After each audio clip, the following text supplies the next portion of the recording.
सालों से महाभारपुर पर राजा वीरेंद्र का शांत राज था। सूरज बस उग ही रहा था जब अचानक महल की दीवारों पर ढोल और दौड़ती कदमों की आवाज गूंज उठी।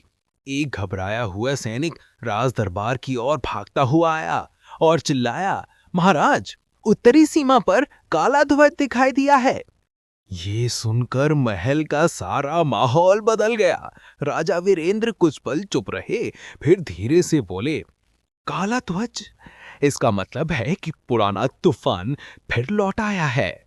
दरबार में बैठे मंत्री ने गहरी सांस लेकर कहा, महाराज, ये काम और किसी का नहीं, रक्त कुल का अंतिम वंशज काला नाग का हो सकता है। मंत्रियों के चेहरे डर से सफेद पड़ गए और राजा वीरेंद्र की आंखों में चिंता साफ दिख रही थी। उसी समय राजकुमारी अन्विता तेजी से दरबार में आई। उसका चेहरा दृढ़ था, कदमों में आत्मविश्वास।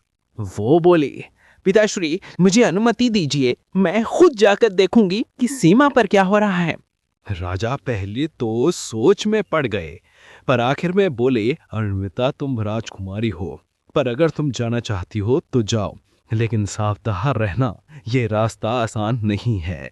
राजकुमारी मुस्कुराई, प्रणाम किया और निकल पड़ी उस यात्रा पर जो पूरे राज्य की किस्मत बदलने वाली थी। जंगल के रास्ते पर हवा में अजीब सी खामोशी थी।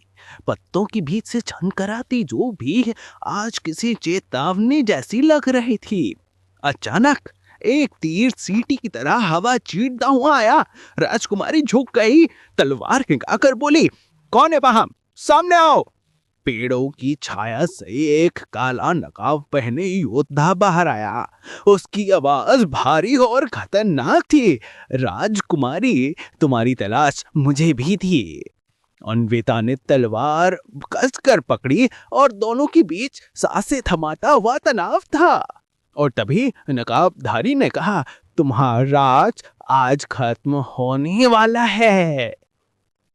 राजकुमारी की अगली लड़ाई जानने के लिए इस कथा को लाइक करें, चैनल को सब्सक्राइब करें और अगली कड़ी मिस न करने के लिए घंटी जरूर दबाएं।